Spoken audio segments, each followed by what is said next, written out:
رباه عفوك إني للنور مدت يداي. எப்படிப்பட்ட மாதம் பாருங்கள் கண்ணியத்துக்குரியவர்களே. நோன்புடைய மாதம் அது, நன்மைகளை விரைவாக செய்வதற்குரிய மாதம் அது, முழுமையான பரக்கத்தும் சூழ்ந்திருக்கக்கூடிய மாதம் அது, பொறுமையின் மாதம் அது, நரகத்திலிருந்து விடுதலை பெறக்கூடிய மாதம் அது. சில முக்கியமான செய்திகளை மட்டும் உங்களிடத்தில் பகிர்ந்து கொள்கிறேன். ரசூலுல்லாஹி ஸல்லல்லாஹு அலைஹி வஸல்லம் ரமதானுடைய மாதம் அடைந்தால் மிகுந்த மகிழ்ச்சி அடைவார்கள். சஹாபாக்களிடத்திலே வந்து சொல்லுவார்கள், அத்தாக்கும் ரமதான், உங்களிடையே ரமதானுடைய மாதம் வந்திருக்கிறது. ஷஹ்ருன் முபாரக், அது பரக்கத் பொருந்திய மாதம். ரமதானுக்கு எந்த சிறப்பும் இல்லை, அல்லாஹுடைய ரசூல் கூறவில்லை என்றாலும் இந்த சிறப்பு போதும். ஷஹ்ருன் முபாரக், பரக்கத் பொருந்திய மாதம் அது. அல்லாஹு அக்பர். ஃபரதல்லாஹு அலைக்கும் சியாமஹு, அல்லாஹ் அந்த மாதத்தில் நோன்பை கடமையாக்குகிறான். துஃப்தஹு ஃபீஹி அபுவாபுஸ் ஸமா, அல்லாஹ் அந்த மாதத்தில் வானத்தின் கதவுகளை அல்லாஹ் திறக்கிறான். வேறு சில ஹதீதுகளில் துஃப்தஹு ஃபீஹி அபுவாபுர் ரஹ்மா, ரஹ்மத்துடைய வாசல்கள் திறக்கப்படுகிறது. இன்னும் சில ஹதீதுகளில் துஃப்தஹு ஃபீஹி அபுவாபுல் ஜன்னah, சொர்க்கத்துடைய வாசல் திறக்கப்படுகிறது. ரஹ்மத், சொர்க்கம் இரண்டும் தொடர்புபட்டது. ஹதீஸ் கலையில் குர்ஆனுடைய வசனங்களில் ரஹ்மத் என்ற வார்த்தை சொர்க்கத்திற்காகவும் பயன்படுத்தப்படும். பல ஆதாரங்கள் இருக்கிறது அதற்கு. ஏன் ரஹ்மத்திற்கும் சொர்க்கத்திற்கும் தொடர்புண்டு? ஏன் தொடர்புண்டு? ஏன் தொடர்புண்டு? அல்லாஹ்வுடைய ரஹ்மத்தும் சொர்க்கமும் ஏன் தொடர்பு உள்ளது? அமல்களை கொண்டு சொர்க்கம் நுழைய முடியுமா? யா அல்லாஹ், இவ்வளவு தொழுதிருக்க, இவ்வளவு பயான் பண்ணிருக்க, இவ்வளவு கிதாப் படிச்சிருக்க, இவ்வளவு மார்க்க சபைகள்ல கலந்திருக்க, இவ்வளவு தாவா பண்ணிருக்க, இதெல்லாம் கணக்கு யா அல்லாஹ், இதை கொடுத்து இதை வச்சுக்கோ யா அல்லாஹ், சொர்க்கத்தை கொடுன்னு கேட்க முடியுமா? ரசூலுல்லாஹி ஸல்லல்லாஹு அலைஹி வஸல்லம் சஹாபாக்களை பார்த்து சொன்னார்கள், உங்களில் யாரும் உங்களின் அமல்களை கொண்டு சொர்க்கம் நுழைய முடியாது. சஹாபாக்கள் கேட்டார்கள், யா ரசூலுல்லாஹ் நீங்க? ரசூலுல்லாஹி ஸல்லல்லாஹு அலைஹி வஸல்லம் சொன்னார்கள், ஆம், நானும் தான், என்னையும் அல்லாஹ் அவனுடைய அருளால் சூழவில்லை என்றால். அல்லாஹ்வுடைய ரஹ்மத்தோடு தான் சொர்க்கம் நுழைய முடியும். நம்ம செஞ்ச பாவம், நம்ம செஞ்ச நன்மை எல்லாம் நமக்கு எந்த பலனையும் கொடுக்காது, அல்லாஹ் அந்த நன்மையின் மீது அருள் செய்யவில்லை என்றால். அதான் சொர்க்கமும் அந்த ரஹ்மத்தும் தொடர்பு பட்டது. இது இருந்தால் தான் அங்க போக முடியும். இது இல்லாம எதை கொண்டும் அங்க நுழைய முடியாது. நரகத்துடைய வாசல் அடைக்கப்படுகிறது. கொடிய ஷைத்தான்கள் விலங்கிடப்படுகிறார்கள். அந்த மாதத்தில் ஒரு இரவு இருக்கிறது, அது 1000 மாதங்களை விட சிறந்தது. ஷஹ்ரு ரமதான், நோன்புடைய மாதம். ஒரு நோன்பின் கூலி நமக்கு தெரியுமா? யாருக்காவது தெரியுமா? ஒரு நோன்பு வச்சா என்ன கூலி? ஒரு நாள் நோன்பு வச்சா என்ன கூலி? சஹீஹான ஹதீஸ் இமாம் புகாரி ரஹிமஹுல்லாஹ் பதிவு செய்கிறார்கள். ஒரு நோன்புக்குரிய கூலி என்ன?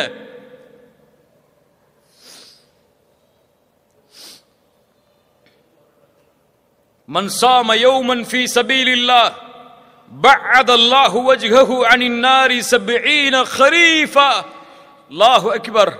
நோன்பின் கண்ணியத்தை உணருங்கள். நோன்பை அடைவதற்கு முன்னால் யார் அல்லாஹ்வுடைய பாதையில் ஒரு நாள் நோன்பு வைக்கிறாரோ அவருடைய முகத்தை அல்லாஹ் 70 ஆண்டுகள் நரகத்திலிருந்து தூரமாக்குகிறான். சுப்ஹானல்லாஹ். எப்படிப்பட்ட மாதம்! 30 நாட்கள் அல்லது 29 நாட்கள் முழுவதும் இந்த நன்மையை சுமந்த மாதம்.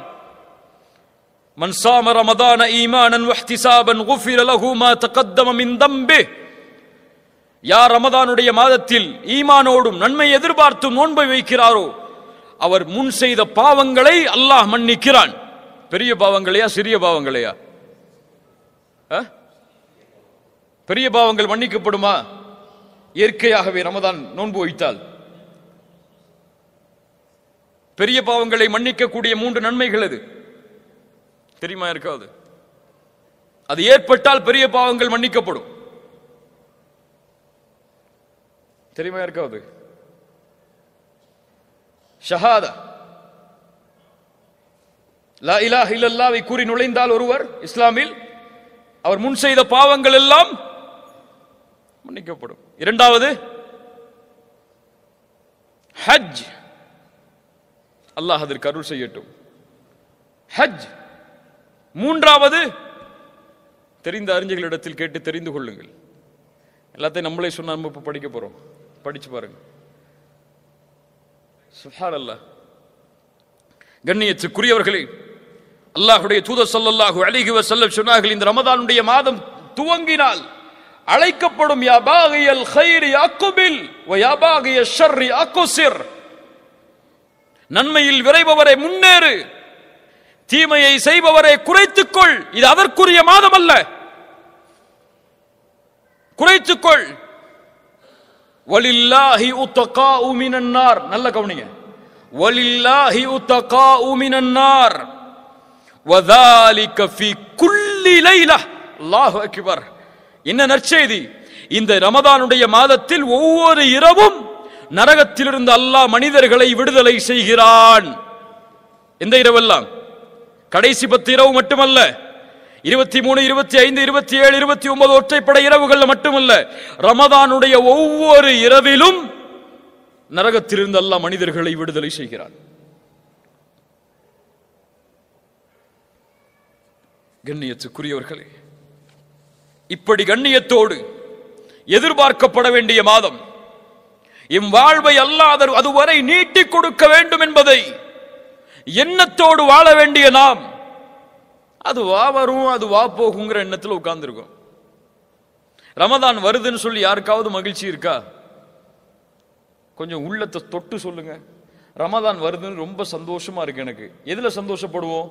நல்ல ஓய்வு கிடைக்கும், ஆபீஸ் டைம் குறைஞ்சிரும், அதிகமான லீவு கிடைக்கும். இப்படிதானே? நன்மையை அடைய போகிறோம், நன்மையில் முன்னேற போகிறோம், நரக விடுதலையை அடைய போகிறோம், அல்லாஹ்வுடைய அருள் கிடைக்கக்கூடிய மாதம் எமக்கு முன்னால் வருகிறது என்ற ஒரு எண்ணம் யாருக்காவது இருக்கா? இவர்கள் யார் தெரியுமா? ரமதானுடைய பிறையை பார்த்தால் அழுவார்கள். என்ன அழுகை அது? மகிழ்ச்சியின் அழுகை. ஆஹா, இப்படி ஒரு மாதம் வந்துவிட்டதே என்ற ஒரு கண்ணீர் அவர்களுடைய கண்களில் பீரிட்டு ஓடும். நம்ம அப்பதான் ஷாப்பிங் கணக்கு போடுவோம். ரமதான் சென்றால் கவலையில் வாடுவார்கள். அடுத்த ரமதானை அடைவதற்கு அல்லாஹ் எனக்கு வாய்ப்பை அளிப்பானோ என்று. கண்ணியத்துக்குரியவர்களே, ரமதானை அடைவது பாக்கியம், ரமதானை அடைவது கண்ணியம், ரமதானை அடைவது அல்லாஹ்வின் அருள். யார் அதை பாதுகாத்தார்களோ அவர்கள் பாதுகாக்கப்படுவார்கள். யார் வீணடித்தார்களோ அல்லாஹ் அவர்களை பாதுகாக்கட்டும், அவர்கள் வீணடிக்கப்படுவார்கள். யார் அல்லாஹ்வின் அத்தாட்சிகளை கண்ணியப்படுத்தவில்லையோ அவர்கள் தக்குவாவுடைய உள்ளத்தை சுமந்தவர்களாக மாற முடியாது. ரமதான் இபாதத்திற்காகவே ஒதுக்கப்பட வேண்டிய மாதம். இன்னைக்கு தூக்கத்துக்காக தான் ரமதான் நமக்கு இல்ல. மாஷா அல்லாஹ், அல்லாஹ் பாதுகாத்தவர்களை தவிர. நம்முடைய ரமதான்ல அந்த டைம் டேபிள் கொஞ்சம் போட்டு பாருங்களேன், எல்லாரும் போட்டு பாருங்களேன். சஹர்ல எழுந்திருப்போம், சஹர் கடைசி நேரத்தில் எழுந்திருக்கிற சுண்ணாவும் சொல்லிட்டு கடைசி நேரத்தில் எழுந்திருப்போம். எழுந்து சஹர்ல என்ன செய்வோம்? முஃமின்கள் என்ன செய்வாங்க? சஹர்ல என்ன செய்வாங்க? அபில் அஸ்ஹாரிஹும் யஸ்தக்ஃபிரூன், பாவ மன்னிப்பை தேடுவார்கள் சஹருடைய நேரத்தில். நம்ம சஹர்ல டிவி பார்த்துட்டு உட்கார்ந்துருப்போம், கேள்வி பதில் நிகழ்ச்சி, வினாடி வினா. அல்லாஹு அக்பர். அல்லாஹ் இந்த சமூகத்தை சீர்படுத்துவானாக. ரமதானுடைய சஹர் பாவ மன்னிப்பிற்காக எந்த நேரம் எதற்காக ஒதுக்கப்பட வேண்டுமோ அந்த நேரத்தை முஃமின் அதற்காக ஒதுக்க வேண்டும். தொழுகை அதற்குரிய நேரம், சஹர் இதற்கான நேரம். அதுக்கப்புறம் ஃபஜ்ருக்கு அப்புறம் ஒரு தூக்கம் தூங்குவோம். எல்லாருக்கும் இருக்கக்கூடிய வழக்கம் அது. எத்தனை மணி வரை தூங்குவோம்?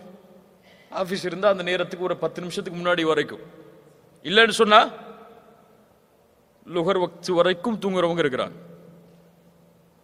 மேலையா லுகர்ல எழுந்திருப்போம், கொஞ்சம் குர்ஆன் ஓதுவோம், கொஞ்சம் அசதியா இருக்கும், மறுபடியும் தூங்குவோம். அசர் வக்து வரும். இஃப்தாருக்கு தயாராகி கிளம்பிடுவோம், இஃப்தார் திறந்துடும், அவ்வளவுதான் ரமதான். இது நோன்பா? இதற்காக கொடுக்கப்பட்ட மாதமா இது? இதுவா ரமதானை கண்ணியப்படுத்துவது? ரமதான் அல்லாத நோன்புகளை சஹாபாக்கள் எப்படி கண்ணியப்படுத்துவார்கள் தெரியுமா? அபூபக்கர் அஸ்-சித்தீக் ரலியல்லாஹு அன்ஹு ரசூலுல்லாஹி ஸல்லல்லாஹு அலைஹி வஸல்லம் ஒருமுறை கேட்டார்கள், மன் அஸ்பஹ மின்குமுல் யௌம ஸாயிமன், இன்றைய காலையில் யார் நோன்பாளியாக எழுந்திருந்தது? கை தூக்குனது யார்? قال ابو بكر انا يا رسول الله. ومن عاد منكم اليوم مريضا, ஒரு நோயாளியை நலம் விசாரித்தது இந்த நாளில் யார்? قال ابو بكر انا يا رسول الله. ஒரு மிஸ்கீனுக்கு இந்த நாளில் உணவளித்தவர் யார்? قال ابو بكر انا يا رسول الله. ஒரு ஜனாசாவை பின்தொடர்ந்தவர் யார்? قال ابو بكر انا يا رسول الله. நோன்பாளி என்ன செய்தார்?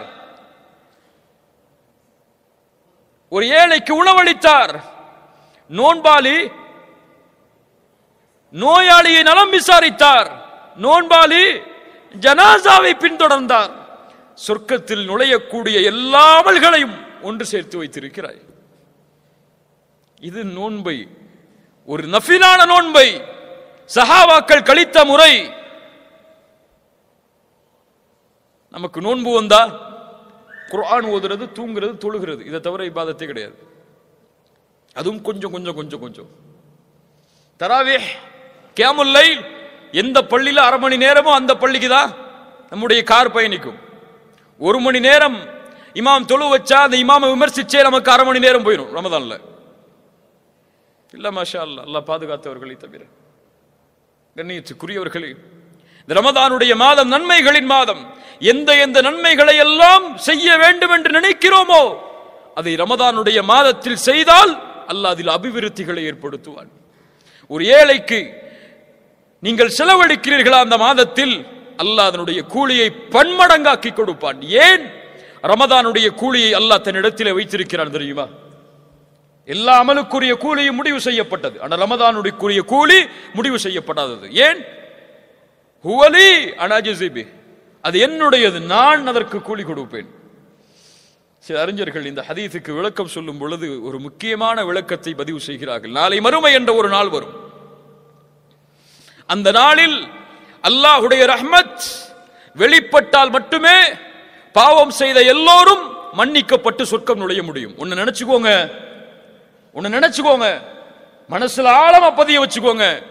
எம்முடைய கடைசி பாவம் மன்னிக்கப்படாத வரை சொர்க்கம் நுழைய முடியாது. சொர்க்கம் யாருக்குரிய பூமி? சுத்தமானவர்கள் வாழக்கூடிய பூமி. அந்த பூமியில் கடுகளவு, ரொம்ப கடுகளவு பாவம் உள்ளவன் கூட நுழைய முடியாது. அந்த பாவமும் மன்னிக்கப்பட்டால்தான் சொர்க்கம், அதுல சொர்க்கம் கிடையாது. அப்படி அல்லாஹ் பாவங்களை மன்னித்து வரும் பொழுது ஒரு அடியான் நன்மைகளை செய்தவன், அவன் செய்த பாவங்களால், படைப்புகளுக்கு செய்த பாவங்களால் நன்மைகள் எல்லாம் பிரித்து கொடுக்கப்பட்டு சொர்க்கத்துக்கு போறதுக்கு நன்மை இல்லைன்னு இருக்கும் போது அல்லாஹ் ரப்புல் ஆலமீன் அவனுடைய அருளை வெளிப்படுத்த நாடினால் இந்த ரமதானுடைய கூலியில் வெளிப்படுத்துவான். எவ்வளவு நாடுறானோ அவ்வளவு கொடுப்பான். அல்லாஹ் எவ்வளவு நாடுகிறானோ அவ்வளவு கூலியை அவனுக்கு கொடுப்பான். அல்லாஹ்வுடைய ரஹ்மத் எனக்கு வேணும்னு நம்பிக்கை இருந்தால் இந்த ரமதான் இது எம்மை இன்ஷா அல்லாஹ் சொர்க்கத்திலே நாம் நுழைவதற்கு ஒரு காரணமாக அமைத்து தரும், நம்முடைய அமல்கள் குறைவாக இருந்தாலும் இன்ஷா அல்லாஹ். அறிஞருடைய விளக்கம் அது. கண்ணியத்துக்குரியவர்கள், இந்த ரமதானுடைய மாதம் எம்மை எதிர்நோக்கி இருக்கிறது. அல்லாஹ் ரப்புல் ஆலமீன் ஒரு கண்ணியமிக்க சபையை எமக்கு அமைத்து தந்திருக்கிறார். எமக்கு முன்னால் பேசிய அந்த ஷேக் அவர்கள், அந்த அறிஞர் அவர்கள், அல்லாஹ் அவர்களுக்கு அருள் செய்யட்டும், அல்லாஹ் அவர்களை பாதுகாக்கட்டும். மிகவும் பணிவான கல்வியை சுமந்த ஒரு கண்ணியமிக்க நபர். அல்லாஹ் அவர் மூலமாக பலனை பெறக்கூடிய பாக்கியத்தை எமக்கு தரட்டும். இந்த ஷேக் மூலியமா பலன் பெற்றவங்க எத்தனை பேருங்க தன் வாழ்க்கையில? சுப்ஹானல்லாஹ். அல்லாஹ் ரப்புல் ஆலமீன் அவர்களை பாதுகாத்து அவர்களை அல்லாஹ் இன்னும் சமூகத்திற்கு பலனுள்ளவர்களாக அல்லாஹ் ஆக்கி தரட்டும். கண்ணியப்படுத்துவோம் இன்ஷா அல்லாஹ். கண்ணியத்துக்குரியவர்களே, அந்த ஷேக் அவர்கள் பேசிய அந்த உரையும் இந்த உரையும் எமக்கு தரக்கூடிய பாடம், நான் மாற வேண்டும் இந்த நிமிடத்தில் இருந்து, அவ்வளவுதான். அடுத்த பேச்செல்லாம் கிடையாது, அடுத்த நாளெல்லாம் கிடையாது. என்ன பாவம் செய்கிறீர்களோ அதை இப்படியே விட்டு இந்த பள்ளியை விட்டு வெளியே செல்லும் பொழுது, யா அல்லாஹ் நான் சுத்தமானவனாக வெளியே செல்ல போகிறேன், எனக்கு உறுதி கொடு. ரமதான் வரை வாழ்வதற்கு வாழ்வை கொடு என்ற எண்ணத்தோடு, என்ற பயத்தோடு, சிந்தனையோடு நாம் சென்றால் அல்லாஹ் ரப்புல் ஆலமீன் நம்மை பாதுகாப்பான். அல்லாஹ் எமக்கு அதற்கு உதவி செய்வான். இந்த உரையை முடிக்கும் பொழுது ஒரு முக்கியமான செய்தியை இந்த மக்களுக்கு சொல்ல வேண்டும் என்ற கடமையில் சொல்கிறேன். இந்த ரமதான் வரும் பொழுது ரமதானுடைய நன்மைகள் என்று வரக்கூடிய ஹதீசுகள், அல்லாஹ் அவர்களை பாதுகாக்கட்டும். யார் ரமதானை அறிவிக்கிறாரோ முதலாக அவரை அல்லாஹ் நரகத்திலிருந்து விடுதலை செய்கிறான். நான் அறிவித்தேன், நீங்களும் அறிவியுங்கள். யார் சொன்ன ஹதீஸ்? ரவாஹு ஃபேஸ்புக். இப்படிதான் எழுதணும். இனிமே அல்லாஹ் பாதுகாக்கணும். இந்த மக்களுடைய இல்முடைய குறைபாடு எவ்வளவு தூரம் அவர்களை இழுத்து சென்று விட்டதென்றால், அறிவிப்பாளர் யார் அவர்களுக்கெல்லாம்? இந்த ஃபேஸ்புக்கும் ட்விட்டரும் வாட்ஸ்அப் தான் அவர்களுக்கு அறிவிப்பாளர்கள். அறிவிப்பு வந்தால் எடுத்து சொல்வார்கள்.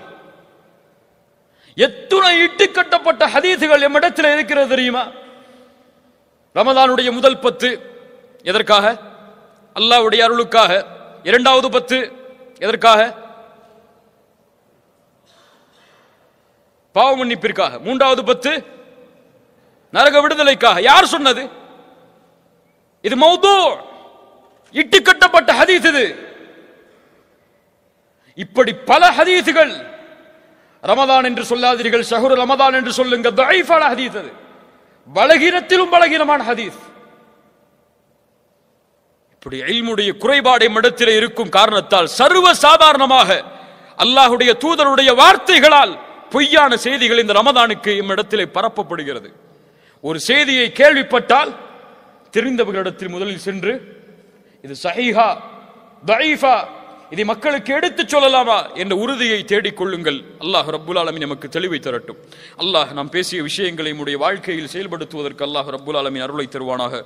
ஜஸாக்குமுல்லாஹு கைரன். பாரக்கல்லாஹு லக்கும். அகூலு கௌலி ஹாதா அஸ்தக்ஃபிருல்லாஹ லீ வ லக்கும். அஸ்ஸலாமு அலைக்கும் வ ரஹ்மத்துல்லாஹி வ பரகாத்துஹு.